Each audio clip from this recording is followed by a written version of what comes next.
Muy buenas tardes, me da mucho gusto estar aquí con ustedes.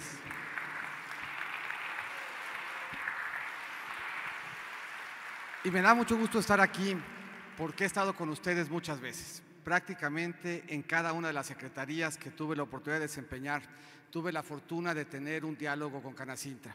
De hecho, una de las últimas veces que nos encontramos fue justamente cuando destaparon a Enrique Guillén como presidente de Canacintra, y me da mucho gusto y espero que se me contagie de esa buena fortuna.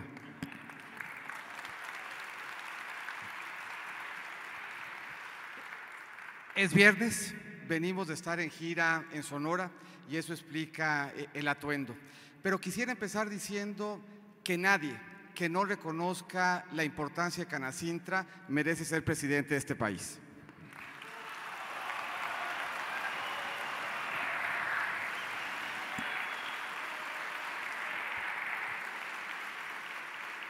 Y estando ya encampañados, pues yo sugiero que todos ustedes voten por el mejor de los candidatos que estuvo aquí presente entre ustedes.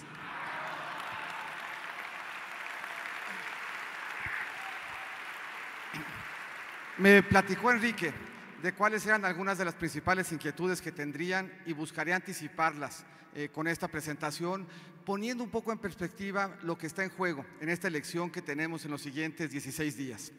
Se nos va a escuchar y se nos ha escuchado decir a los candidatos que es una elección histórica, que es una elección fundacional, que es la elección más grande que hemos tenido en nuestra historia y que nunca como ahorita estaban en juego visiones tan encontradas del país. Y todo eso que hemos dicho es cierto. Sí es una elección histórica, sí es una elección importante, sí es una elección fundacional y las elecciones tienen consecuencias en el desarrollo del país. Y esas consecuencias las podemos ver cuando revisamos qué ha pasado con el mundo en los últimos años y ponderamos qué es lo que explica que los diferentes países se hayan desarrollado y cómo. Ese es el mundo en 1910. En 1910 la esperanza de vida era 34 años y el ingreso promedio era $2,000 por año. En términos generales, en 1910 se vivía poco y se vivía mal. Y uno podría anticipar como hipótesis que el solo paso del tiempo habría llevado a que los países mejoraran y que mejoraran más o menos todos. Y lo que vamos a ver cuando revisemos el paso de los siguientes o de los anteriores 100 años es que este no es el caso. Los países todos tuvieron una diferente evolución y la evolución depende de las decisiones que fueron tomando en materia de política pública. Cuando los países tomaron buenas decisiones, mejoraron. Cuando los países tomaron malas decisiones, empeoraron. El solo paso del tiempo no implica que los países mejoren. Y uno puede resumir en estos dos ejes lo que uno esperaría de un buen gobierno. Un buen gobierno debiera resultar en que la gente ganara más y tuviera mejor calidad de vida. Y vamos a ver en un minuto los últimos 100 años. Habremos de ver primero un sentón en la Primera Guerra Mundial. Vamos a ver cómo India y la China no solamente no mejoran, sino que empeoran durante muchos años, resultado de mala política pública. Vemos cómo México mejora. Nos vamos a encontrar en el caso de México la crisis de 82, que nos tomó una generación recuperar. Vamos a ver también cómo avanzan China e India y vamos a ver cómo se ve el mundo ya en el 2018. Primera cosa que llama la atención, la dispersión entre los países es mucho mayor que la que teníamos hace 100 años. Hace 100 años prácticamente todos vivían poco y mal y ahora en cambio hay algunos que viven mucho y muy bien, pero hay algunos que siguen viviendo como se vivía hace 100 años.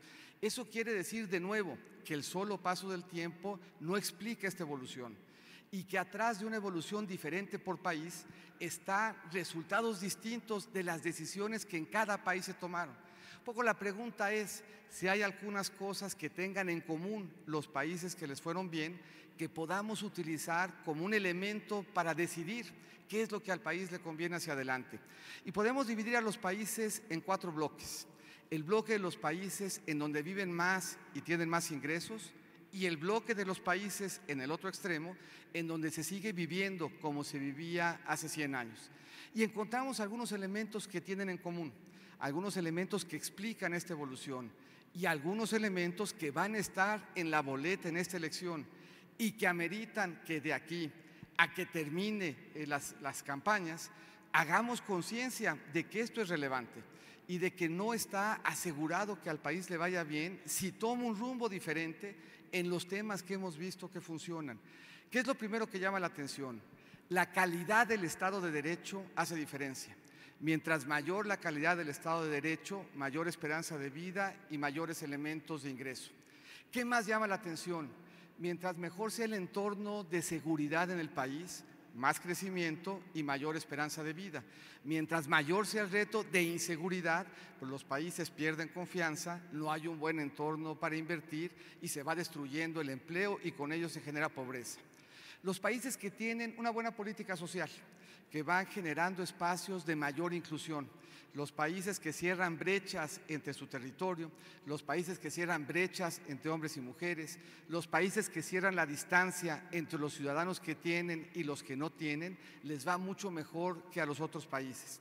Los países que le apuestan a la educación y que ponen al centro de su esfuerzo el que se termine la preparatoria, el que tengamos espacios de educación superior, el que se evalúen a los maestros, el que estemos seguros de que nuestros hijos tienen frente a sí los mejores instrumentos didácticos, les va mejor que los que no lo tienen. Los países que le apuestan a la inclusión productiva de las mujeres, los países que siendo como nosotros paritarios, o más bien igualitarios, encuentran igual espacio de oportunidad para sus mujeres, les va mejor que aquellos en donde la mujer no tiene la misma participación en los espacios laborales. No sorprende, pero los países que tienen un mejor entorno para hacer negocios, los países que respetan la libertad económica, les va mejor que a los países que no lo hacen.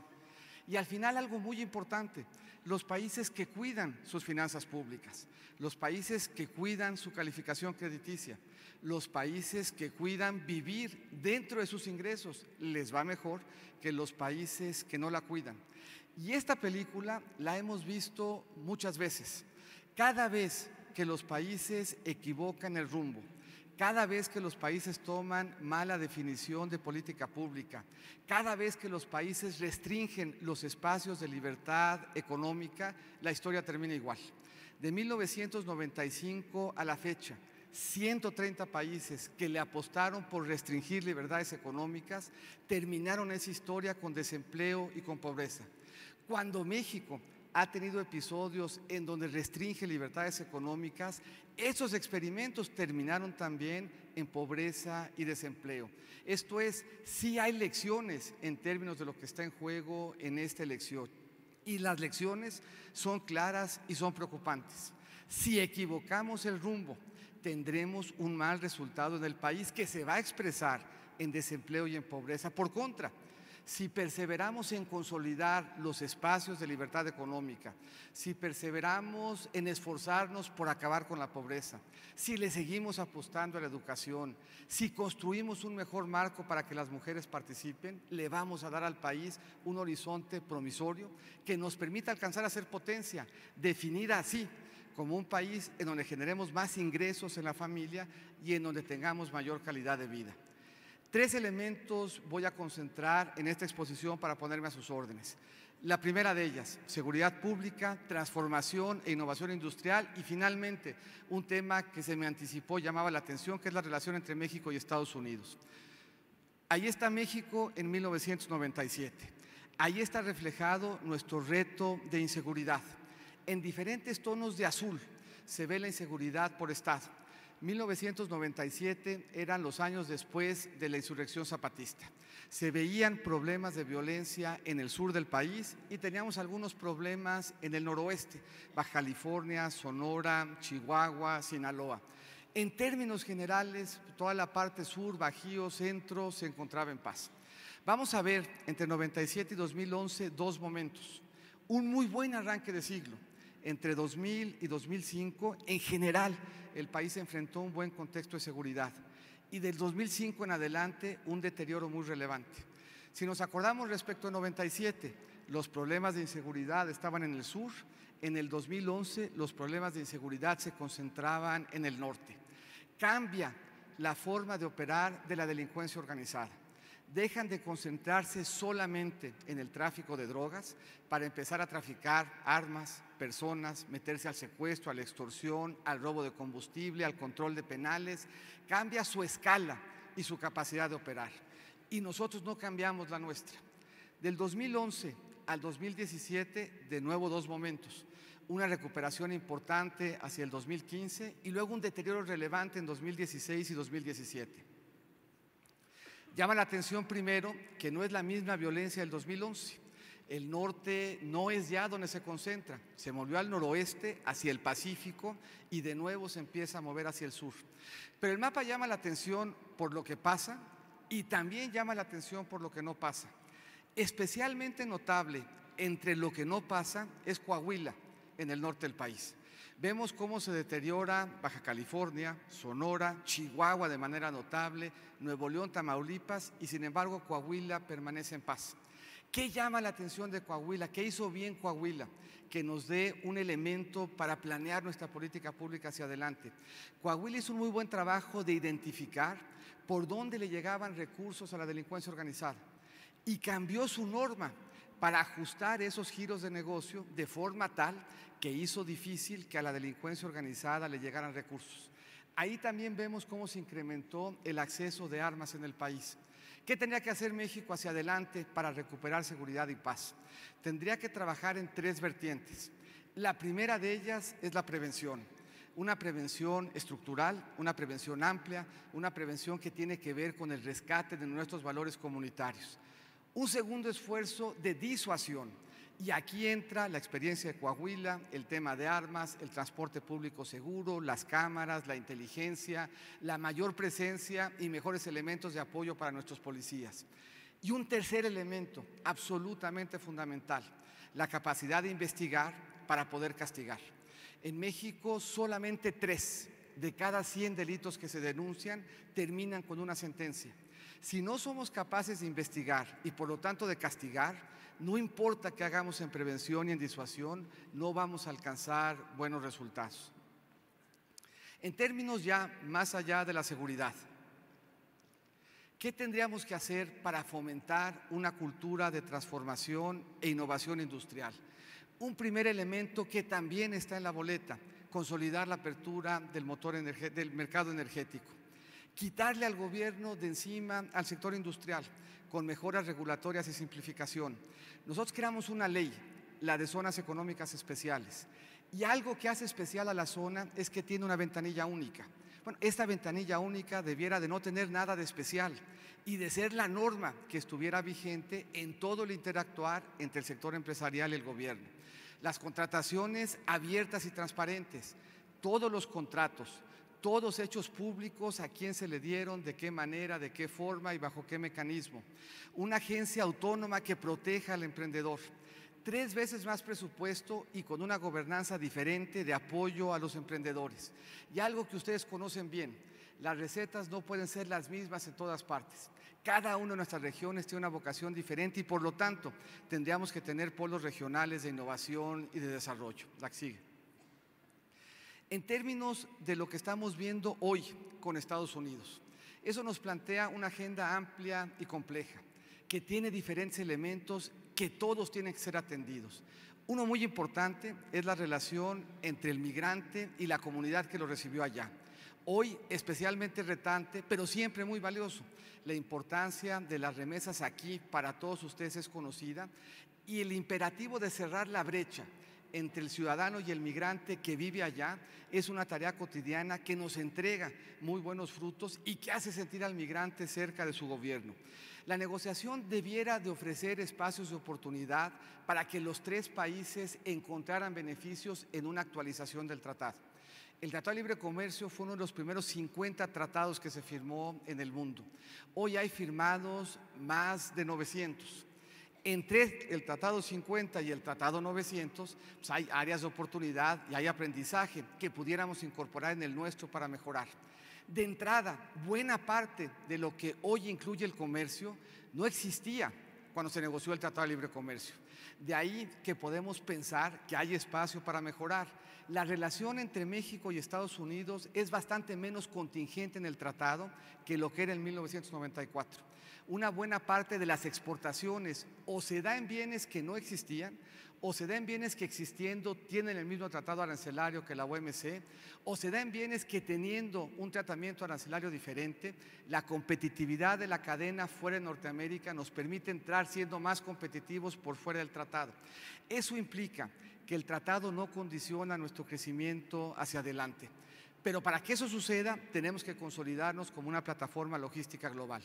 Muchos países del mundo comercian con Estados Unidos sin tener tratados, pero todos los que lo hacen de manera exitosa, lo hacen de manera exitosa porque logísticamente hablando son muy competitivos. Si nosotros le apostamos a nuestra logística y tenemos tratado, nos va a ir muy bien. Si nosotros le apostamos a nuestra logística y no tenemos tratado, nos va a ir muy bien de todas maneras. Tenemos enormes espacios para diversificar nuestro comercio. Hay algunos países del G20 en donde la relación es profunda y hay algunos países en donde no lo es. Y con todos tendríamos oportunidad de abrirnos espacios de nuevos mercados y de nueva capacidad de traducir pertenencias en oportunidades.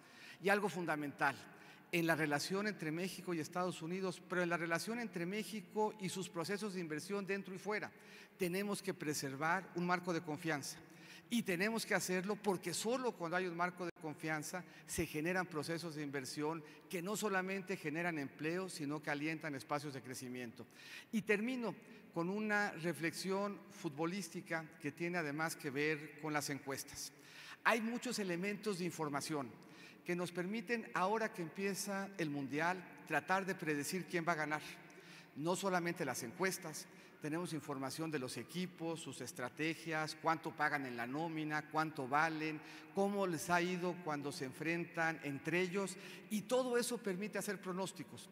Les voy a dar los pronósticos de los últimos 4 mundiales. En el Mundial del 2002, todos los pronósticos y las encuestas sugerían que iba a ganar Francia, y ganó Brasil, que era el octavo en las encuestas. En el Mundial del 2006, todos los pronósticos hacían pensar que iba a ganar Brasil y ganó Italia. En el Mundial del 2010, todo hacía pensar de nuevo que ganaría Brasil y ganó España. Y en el Mundial de 2014, todos pensaban que iba a ganar Brasil y fue goleado por Alemania. Hay quien piensa que esa goleada se explica porque Brasil ya hacia el cierre fue soberbio, fue displicente, dejó de ir a los foros a los que los invitaba.